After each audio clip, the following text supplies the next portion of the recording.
Welcome to Tech in the Right Direction, the podcast.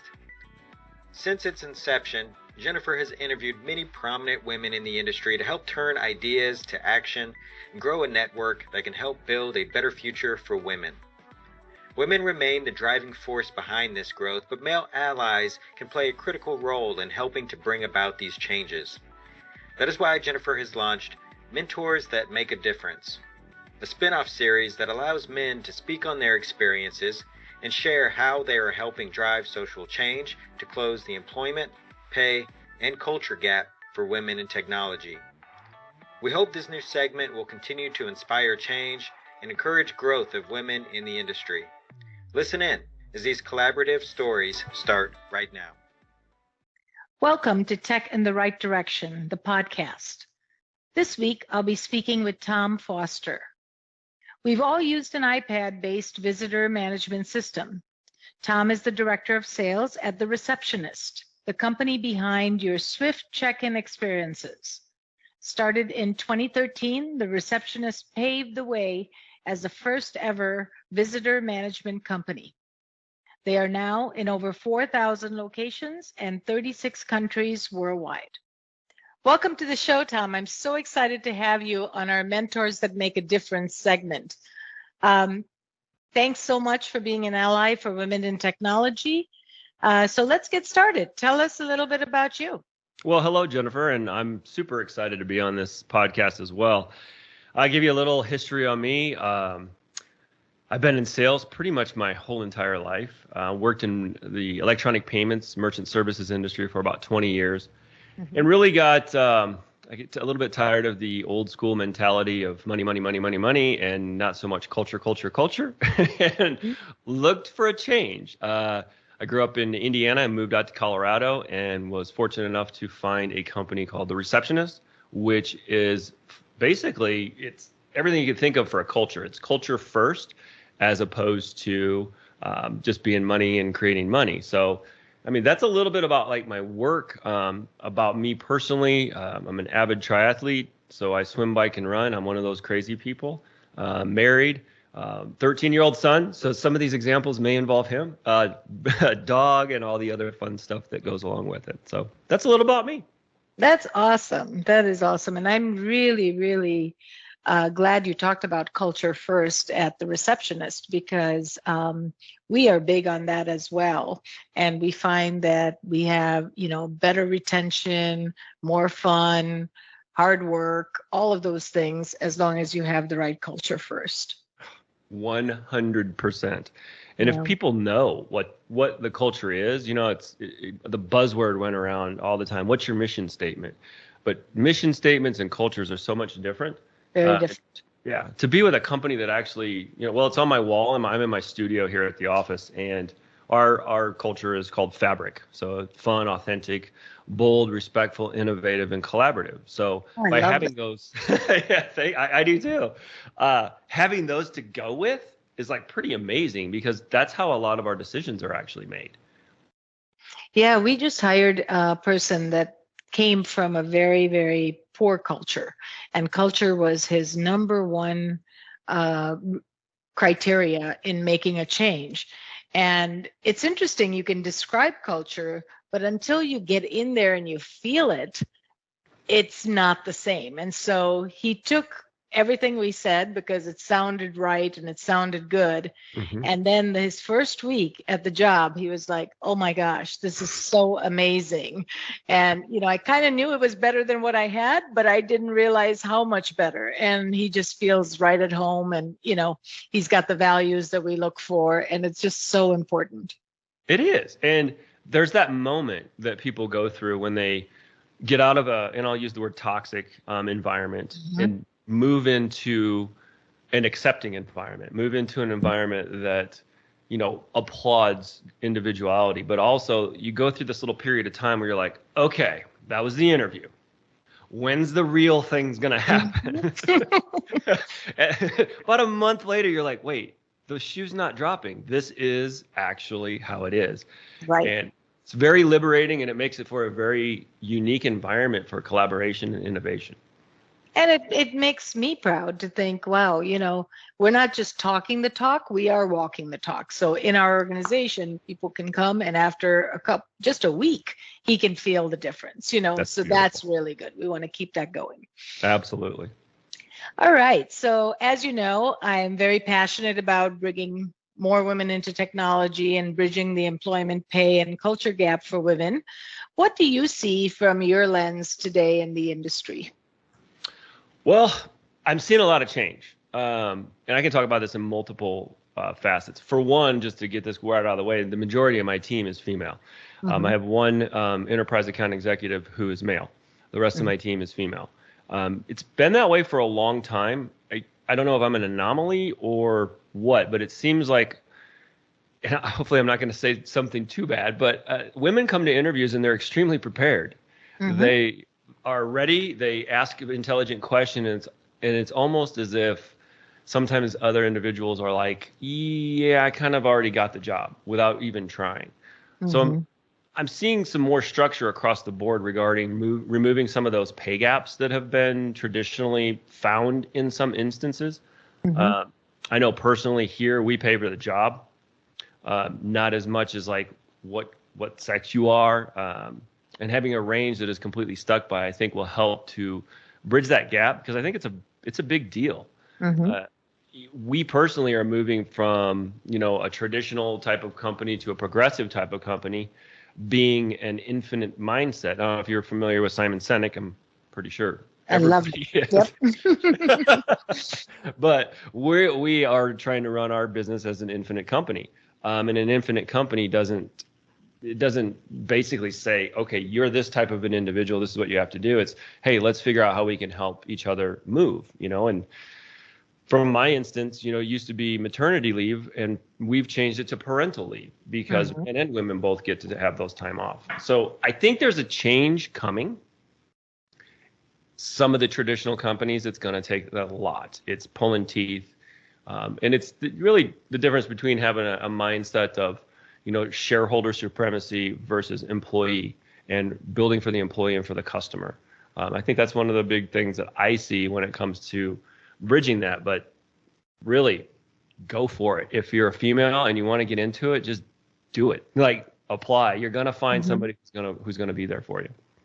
So that's interesting that you say, women come to the interview so much more prepared, and that's really a fact, because sometimes our confidence level is not as high, and we want to be 100% qualified for the job in order to apply for it. So we really put time into that preparation and the detail that's needed as part of the preparation. So it's interesting that you noticed that. Yeah, I've taught, my wife is in HR, and we talk about, hiring and things like that a lot. And that's one of the things I noticed. It's just like, wow, the level of preparation is so much different, and it's sticking out. I mean, because when you're hiring for just the job, the position, for what a person's going to do, that level of preparedness and that level of research, that's why you got the job. Like, that's it. Like, because you did that. And another person may have felt, oh, hey, I'm going to be getting this job. And my wife told me a thing. She said, men will typically apply for a job that they want, whether they think they can do it or not. And females will apply for a job they know they can do well. And that comes from confidence, because men could be 60% qualified for the job and they said, I can learn the rest. It's great. I'm going to go in. Women will not apply for the job if they're 60% qualified, because they feel, no, I have to be 100% qualified. I have to know that I can do this job in order to apply. So it's very, very true. And it is a confidence level. And so we're seeing younger girls now have a little more confidence. They still prepare, and they, have all the right pieces for the application, but they have more confidence than, some of the older generations. Yeah, I'm seeing that as well. They're going into things with a gusto. They're putting themselves out there, going out on a limb. I mean, I'm thinking of the folks that are on my team. It's just like watching these individuals blossom and grow is the most rewarding thing as a mentor. I agree. I love that. So, allyship is so important because women can't do this by ourselves. We can't just think that, okay, if we have confidence, we're going to, change the entire industry. So my conversation with one of my male friends he said, can I be on your podcast? And I said, no, it's for women. And he said, well, how about allies to support you? And I said, what a great idea. I love that. And so that's how I started this mentors that make a difference, because we need to work at this issue together. So what are some of the qualities that you see that an ally should have as we look to build more allyship within the industry? Because we need that support to get equity. And how can allies support us? I love this question. I would say the first thing to look for in a mentor is somebody who's has the willingness to look inwardly to change themselves first. Mm-hmm. There's a lot of baggage that, I come from the era of, man up, suck it up, that whole thing. And once that individual that you're looking for to be a mentor has gone through and put that aside and realized that it's about helping others and serving others, I think that's the most important thing first off, because they can't mentor you if they have an agenda. They have to be there for you. I would look at, do they have compassion? Do they have empathy? And if you ask anybody, do you have empathy? They're like, sure. You have to ask their team. Mm-hmm. Do some more research on people. But someone who doesn't have to know all the answers. Someone who asks questions. I feel an ally should ask more questions than giving answers, because if you ask questions, that empowers those individuals to grow. If you just tell them what to do, they're stuck in the same cycle that they were in before. Mm-hmm.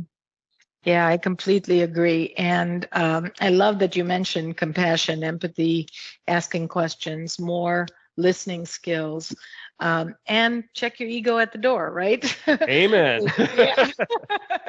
So that is so true. And we all have an ego, but sometimes the ego gets in the way and sometimes it doesn't. So, over the years, just being very mindful about, what is guiding your thought process, or what's pushing you to think this way. Sometimes if you really think about it, it's that ego. Yep. And, I'll, like, some of my family will say something and I'll get reactive immediately, and I'll be like, okay, stop. This is the ego. We need to put that aside and just let it go. I just had this conversation with my 13-year-old about ego and what ego makes you do when other people are around, and the embarrassment that the ego can do. There's a good spot, and then there's a point where your ego just gets completely out of whack. As a family, we work on this thing. It's a book called The 4 Agreements. One of the agreements is don't take things personally. And that has to do with your ego. And do you have a bruised ego or a fragile ego, and you're trying to compensate for that? Which, when you're 13, it's a hard concept to get through. Took me to my, late 40s to even think about it. So. Me too. I love that you're having these conversations with your 13-year-old son, because that's where it starts, at home. And ego and confidence are two different things, and we really have to be able to separate the two and understand the differences, just like compassion and empathy. Those are different things. Yeah. And a lot of times people confuse the two. So what else are you thinking about, raising your son with, so that he becomes that future generation of just really good people? What else do you teach him?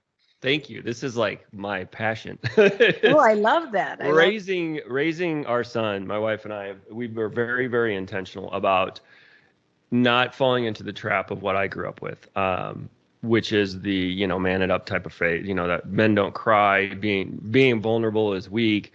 We're showing him and training him and teaching him, not just by words, but through example of my own. I've done a lot of therapy on my own just to figure out all the things that were holding me back in a nutshell. Mm-hmm. And we're teaching him that it's okay to have feelings. It's okay to state what your needs are. It's okay to say no to somebody when you see, your best friend saying something rude to another individual. You need to stand up for it. And I got to tell you, Jennifer, I have one of the best experiences of my life 2 weeks ago at this Saturday swim meet is that, my son Marshall, he was in a relay, and one of his friends felt very bad about doing the butterfly. So I don't know if you swim, but the fly stroke is like the hardest thing you can do. It's ridiculous. Like Michael Phelps is the man. But his friend felt bad, and he felt that empathy and compassion. He said, "I'll do it." My son had never done it, and he put he put his his own needs of that fear, all of that. He put it aside because I'm going to do this. I'm going to be an ally to my friend, and he crushed it. And it was really amazing to watch that moment where he was so compassionate with his friends. He didn't do it for glory. He didn't do it for anything other than I'm going to be here and prove my worth by showing you that I am who I say I am. And it was just, I was in tears.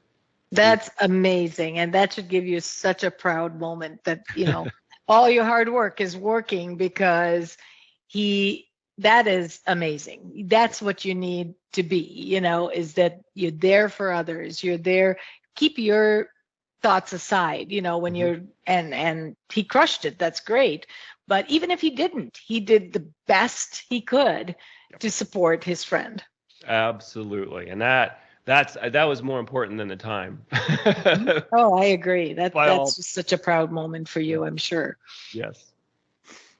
So that's great. All right. So you have a passion for creating and selling innovative solutions. So tell us more and touch on some best practices around innovation, because how do people think of innovation? I always think about conversations I've had around innovation, and people are like, well, I'm not creative, I can't innovate. And really everybody can, as long as you put that mindset first. So tell me your thoughts. Well, I'll talk about technology first, then we'll go into innovation. Okay. So technology is a double-edged sword. I mean, let's just be honest. I've been in technology, so I was in financial technology before I came here to the Receptionist. And being on the cutting edge of technology, I've found, is very scary for people. Change is very hard for most humans, most people. When I was in fintech, the electronic payment industry changed, and they created what's called tokenization and encryption. And you would walk into a business and start explaining to somebody about tokenization and encryption, and their eyes would glaze over. Probably like all of you that are listening right now are like, what? So being on the cutting edge requires storytelling. Tokenization, I just use the example of, if you go to Chuck E. Cheese with your kid or a fair and you hand them money and they give you tokens, that's token. Changes a credit card number into something else. Encryption is like the invisibility cloak in Harry Potter.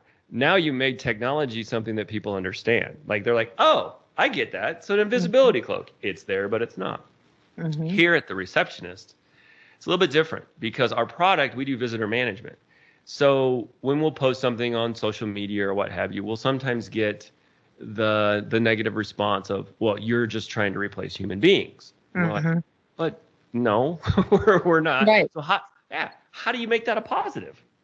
So what we've done is we've really been very intentional about explaining that humans do things that machines can't. Like, and I do demos a lot, so I'll do these funny stories. I'll say, no matter how good our product is, no matter how new your iPad is, it can't look at you before your big interview and say, hey, there's some salad in your teeth. That's something that a human can do. So you got to make it relatable. Did you know that there is an increase in the number of women leaving the tech industry? As a woman-owned business, Directions Training has made it our mission and passion to change this statistic. That's why Jennifer created this podcast. We showcase insight from everyday women for everyday women in the tech industry. Do you know other people that would benefit from tuning in? Share the link and help us drive the advancement of women in the tech industry. Do you have a journey or know of someone that our listeners would benefit from hearing about? Reach out to us at directionstraining.com/podcast. Don't forget to follow us on LinkedIn, Facebook, and wherever you find your podcasts. Now, back to the show. I love that. Yeah, make it relatable to their own story. So, and realize that you're going to be met with challenges, and challenges aren't necessarily bad. Challenges are what makes you stronger. I tell my So on this all the time is that a crab doesn't grow bigger until it struggles out of its shell and grows a new one. Like that's what you've got to do to grow and to be big. So now to innovate, I think innovation is everyone's responsibility in the company. Mm-hmm. It's not the development team. It's not the marketing team. I mean, there's always going to be somebody that is looking at your industry from the outside, and they're going to blow you away. You know, we all know the story of Kodak. Kodak was the biggest film manufacturing company ever. And they're like, digital cameras? Nope. Well, where's Kodak? Yeah, You know? all the change. You know, you look at the cab company. Why didn't they create Uber or Lyft? You know, I mean, looking at this innovation is that the thing that doesn't get asked enough is why. And I think for those of you that are listening to this that have a team, what you need to do to innovate is to make your environment a safe space. We've all been in those meetings, Jennifer, where, you know, you've had an idea and you're like, man, this is good. And you bring it up and some big wig on the other end of the table shoots it down like it's the stupidest thing you've ever heard. It's crushing. Let's just face it. And if you're a female doing it, it's a male that says that, that's even more crushing. It's just furthering that stereotype. So as a manager, as a leader, as a director, whatever your position is, you need to make your environment safe. If your environment's safe, then innovative ideas will come from your trusting team. If your team trusts you, they're going to throw those out here. And you got to do it, I'll say by example, is that don't be afraid to fail and don't be afraid to be bold and come up with those ideas. And if one person doesn't like that idea, but you truly believe in it, figure out and ask the questions. What was it about that idea that you found so off-putting? Or what was it about that idea? And I won't bet money, but I would say the majority of the time, it's that individual's own personal fear that is coming into play. Like, why didn't I think about that? I'm a manager. I'm supposed to have all the answers. Yeah. Do you, I mean, you interview people all the time. That's a very common thing that people are dealing with. It is. It's your own unconscious biases sometimes that, you know, are forcing you not to be open-minded. Yeah. It is. So I love that. And, you know, we really foster that inclusion and inclusive meetings and collaboration a lot. And I think women do that quite a bit. Yeah. And I always say there's no bad ideas. Bring all the ideas to the table. Let's talk about them. And sometimes people will come up with something that probably doesn't even make sense, but we still embrace those because that leads to that next idea. You know, sometimes one idea is not fully baked yet and you're just brainstorming and you're talking about it, and then suddenly it sparks into other things. Oh, yeah. Don't discount that pad of paper on your bedside stand. Yep. Because you may not be able to read it, but it will come to fruition. Absolutely. I mean, think about how many big ideas have come from that. And one more thing on innovation. This is something that I didn't put down, but I take things to my director of engineering, Delin, all the time, because the way his engineering mind works versus my sales mind versus you know, the marketing minds, he'll look at a situation and it will just have this like, wow. And I'll have those aha moments like, oh, yeah. I think too many companies compartmentalize so much that they don't realize that their biggest idea might not come from the source that they thought it was because it didn't traditionally fit that way. And I'm excited to see the future of business as it continues to evolve and grow, and allowing people to express themselves by having safe work environments where people aren't torn down and, you know, berated in a nutshell. No, I get right. into stories about that. No, right. I mean, that's so important. And that goes right there with culture, right? Yep. Where that is so important to have that inclusion because it fosters that safe environment and it fosters innovation. I love that. So great thoughts around innovation. So with innovation comes revenue, and, you know, businesses thrive and grow based on innovation and the revenue that comes with it. What are some ways to build and execute on revenue strategies? You know, how do you think about it in your business, and how do you execute on those? It's a great question. So first, you look at what revenue is. So and that's the mindset from the top down. Is revenue the be all end all? What is it for? Obviously, you have to have revenue in order to grow. But I look at revenue as a medium to fuel growth and develop your team. So early on in the Receptionist, they started working on this thing called Traction, which is another really, really good book. And it's just an operating system. They call it the entrepreneur's operating system. We use that. I love it. Oh, you do? Oh, we really? do. The EOS system. Yep. Small world. So we love it. It made meetings actually enjoyable. Yep. But what we started to do is, with the work of Simon Sinek and his predecessor, is look at our why as a company and our just cause. And this all goes down to building and executing on these revenue strategies. So as a company, our why is to build a company that operates with compassion, lives with integrity, and fosters strong human connections. And that led to our just cause. And this is where this revenue strategies come into play, because our just cause is to build a world where a company's profits fuel the mission to be in service to its employees and the community. So what we're looking at, how do we develop and build these revenue strategies, is we then had to look at ourselves as, do we want to be everything to everybody? Mm-hmm. Do we want to be niche? Do we want to be market specific? Or do we just want to be, have no plan whatsoever? And obviously, if you're listening to this, the last one is kind of a joke. No plan, you won't get there. So from the beginning, you need to set a budget that, based on everything that includes setting aside for marketing, for development, for product, for growth, for mistakes. And don't be afraid to go out there. I've found that building some of these revenue strategies is by asking questions, not just to your employees, your current customers. Late last year or early last year, our CEO, Andy, called a bunch of our current customers, to find out what they liked, what they were doing. And then we also called potential customers, people who were not yet with us, and then also customers that were with us and that we had lost, to learn from them what is it that we were missing through innovation. Because obviously, if you're not innovating and growing and staying up, you're going to start losing that revenue. And if your product, really has that value, then the revenue is going to automatically increase. And I'm in SaaS, so software as a service market. I would suggest everybody making sure that you start your key metrics and keeping them top of mind from day one. It may, people when they're starting out, they're like, oh, we'll get to that eventually. No, start at day one. Start tracking these things from day one, and always look at ways to decrease your churn, or if you're not in the SaaS business, your attrition, and find out really, truly why people leave.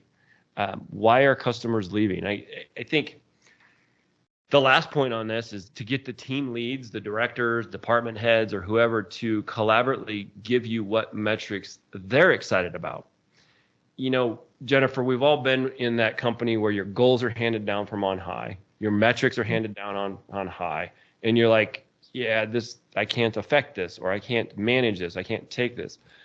We, for our revenue strategies, have taken a different approach. We're going bottom up. We're starting with the BDRs, the business development reps. What do you like? What are metrics that get you excited? And then we continue that through the funnel from the top to the bottom.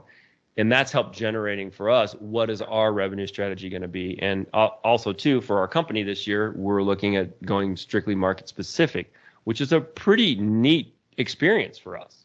I know that was a really long answer. No, that's a great answer. Great answer. So how do you interpret integrity to revenue, or foster human connections to revenue? Is there a correlation there that you think about, or is it, build it and they will come?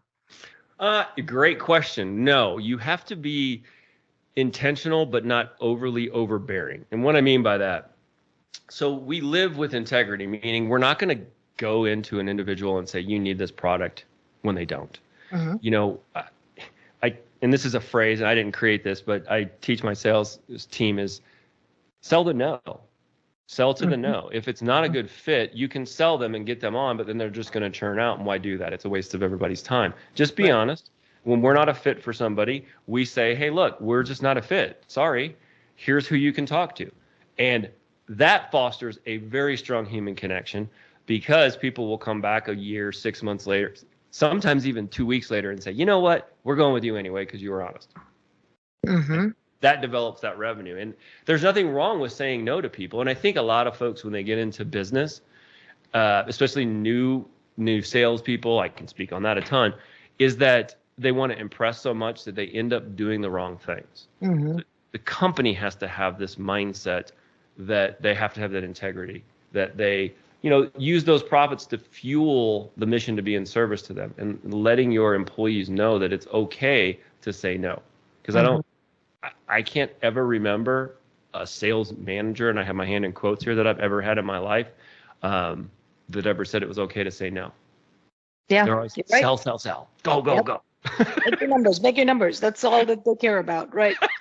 So true. And that's, we've had some changes here in our leadership for the sales team. And we've seen, giving them that autonomy, giving them that freedom to help in marketing and sales and all of those things has changed the dynamic of our entire team.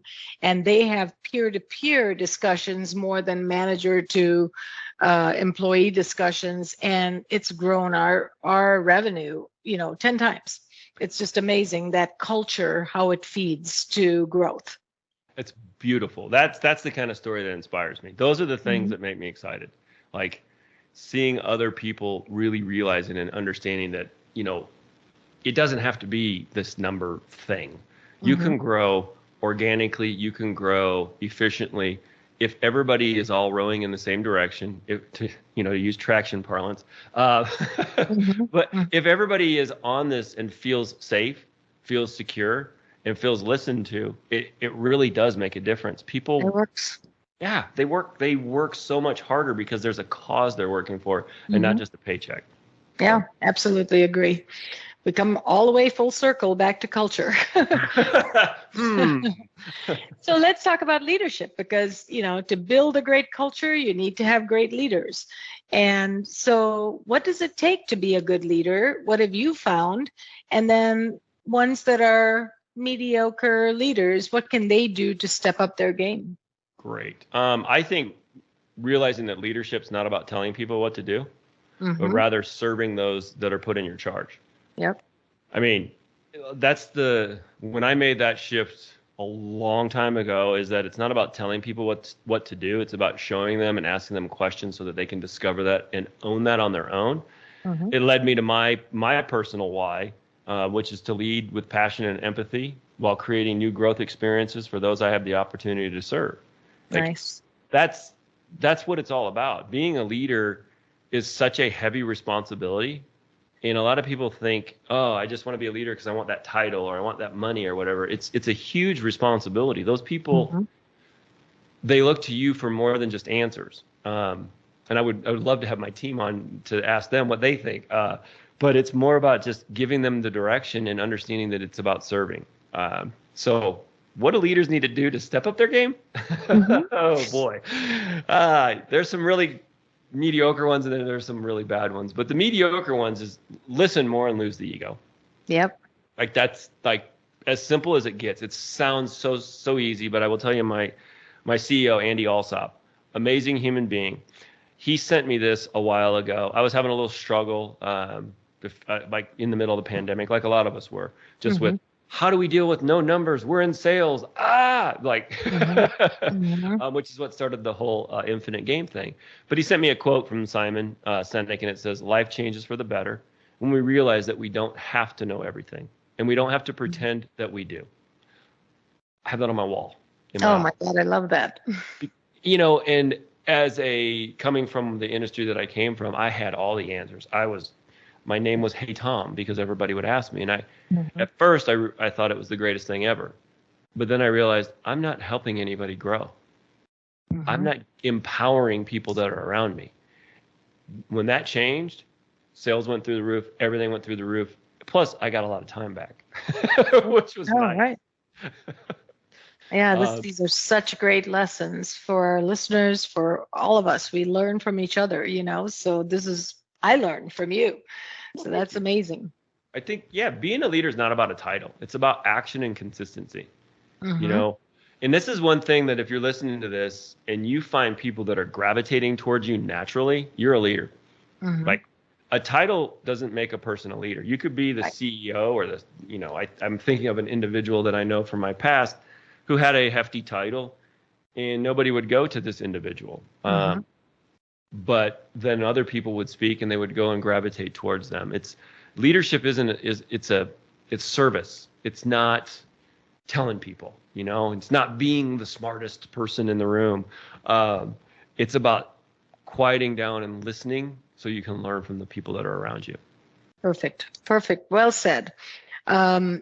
So we kind of talked about this already. I didn't know if you wanted to add anything. What are some of the differences between leading and managing? Managing is telling people what to do, and leading is more servant leadership, like you talked about. Anything else you want to add on that? No, I mean, my phrase I've said forever is managing is for processes and procedures. Leading is about supporting those around you. Like, I can manage my finances. I'm not going to manage what, an employee does on a day-to-day basis. I'm going to give them the parameters. And you mentioned earlier autonomy. That's what we all want. Show us, let us do it, and help us to go in the right direction. Right. I mean, I always say to them, I'm here if you need something.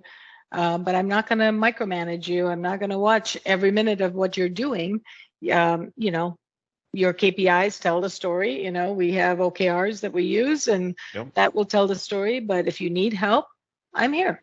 And that has worked really, really well.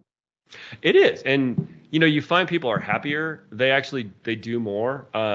We have a problem here at our company is we have unlimited PTO, and people won't take time off. Because they love what they do. We're like, we actually mandated you must take off 10 days. Like, we're like, some of my team, I'm mandating that you take 5 days in a row off because they just won't stop. Oh my gosh, that's awesome. How does that work? Unlimited PTO. That's you're building a company for the future, obviously. Yeah. It's very empowering because people don't feel I will tell you just from personal experience. At first I was like, really? Because I came from a rears and seats kind of a place. You're 1 minute late. Are you coming to work today? Kind of a deal. Yeah. That culture is hopefully will go away through all the work that people like you are doing. The people just all these individuals that are changing the way that business is done. You don't have to be at a desk for 40 hours a week. But it's weird at first because you're like, I can really take off.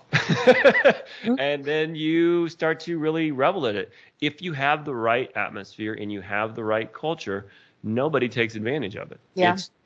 It's a very collaborative. On my team, we literally are on Slack all day long, talking about everything. We plan trips early. We celebrate each other's wins. We celebrate our vacations.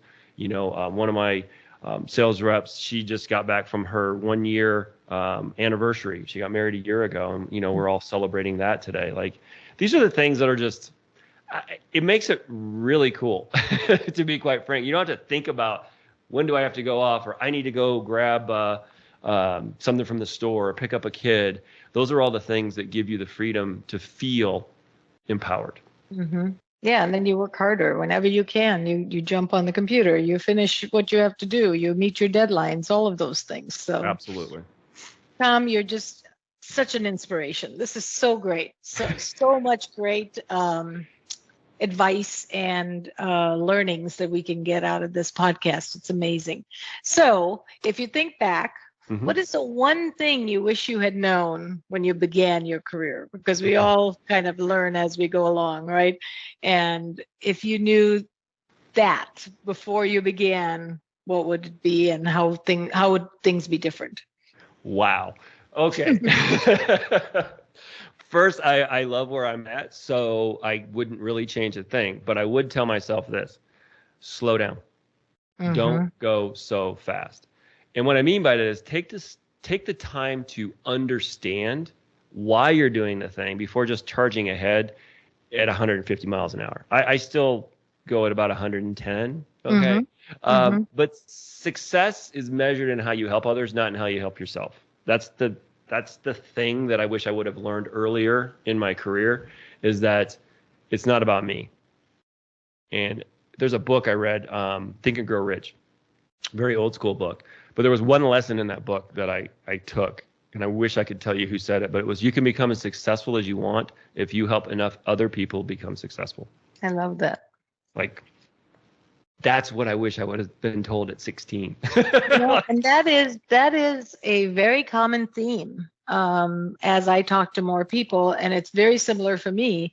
Is what I've learned is not to react, to pause and to wait and process before you react, because I'm running at 150 miles an hour too, and sometimes I just want to get it done. I want to move on to the next thing, and I've learned that as well, just to pause and reconsider, think, and process. Yep, that's the thing I tell my kid. Try not to react. Try to think, breathe, and respond. React, bad, respond, good. And then, of course, you have to temper it.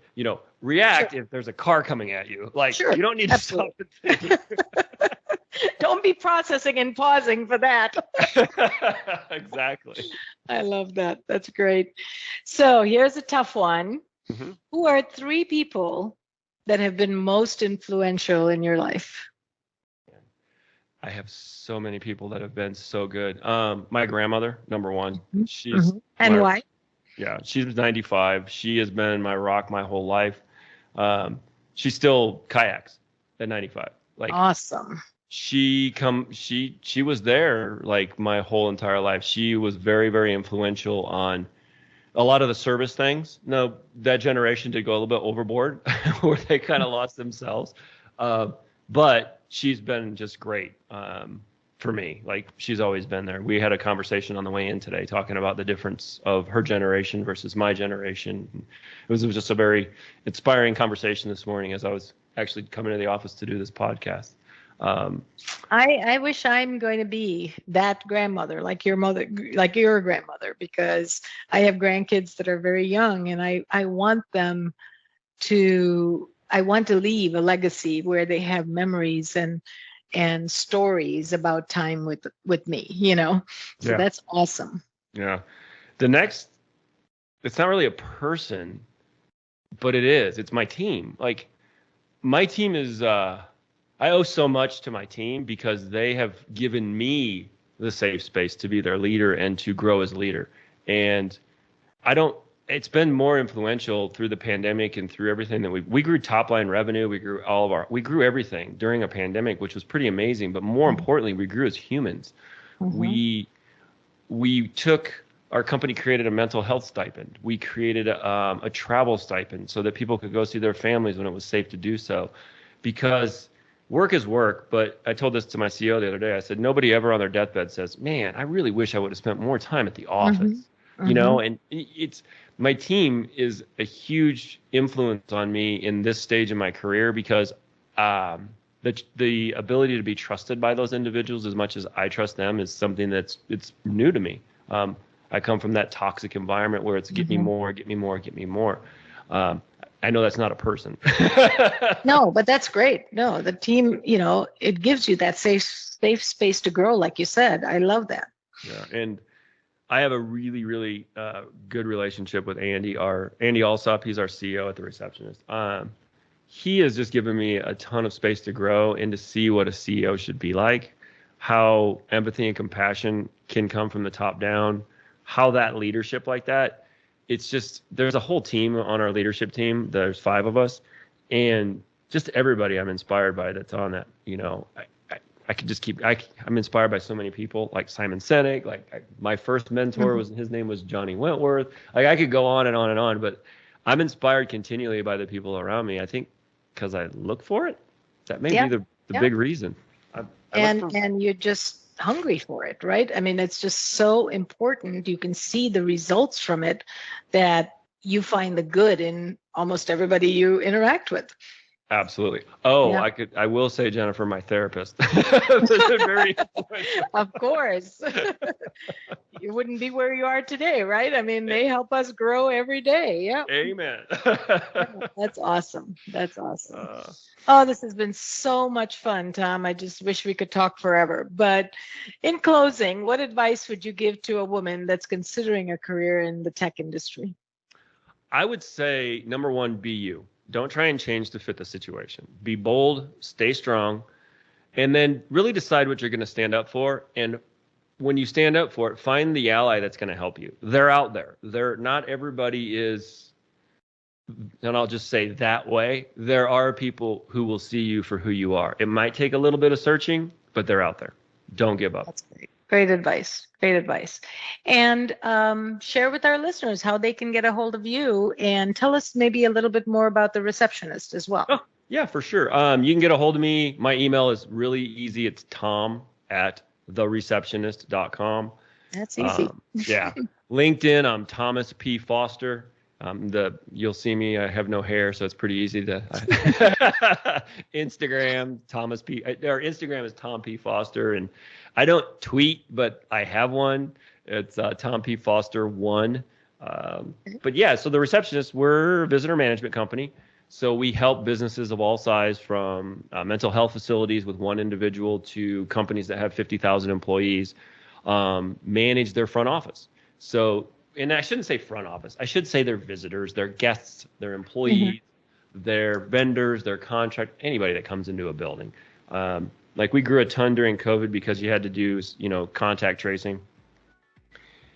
We are doing things like contactless check-in. So, I mean, there's just a ton of things that we do to help a business grow. But if you want to find out more, it's thereceptionist.com, and you can check it out. And we would love to help anybody out with whatever situation that they're in. Yeah, I definitely want to look you up. Maybe you can help us. Cool. Great. No, that sounds great. So, Tom, it was a pleasure and an honor to have you. Thank you so much for being on the show, and look forward to the next time. Thank you so much, Jennifer. I really appreciate it. This was an absolute blast. Thank you. Thank you for listening to Tech in the Right Direction. Please take a minute to subscribe or follow so that you never miss an episode. Also, don't forget to like, share, and comment. Thank you. See you next week. From IT skill enhancements to end user adoption training, Directions Training is your resource to help optimize the effectiveness of your technology investments. Over 500,000 students have taken advantage of our wide selection of technology and business training solutions, covering the most popular applications today, such as Microsoft 365, Azure, Windows 10, and more. As a podcast listener, we invite you to take advantage of an exclusive offer. Receive 30 days of free access to our Microsoft official curriculum, on-demand courses for IT professionals or end users. Visit us at www.directionstraining.com/podcast to claim this offer today. Hurry, this offer is only available for a limited time. Success is a journey. Ask for directions.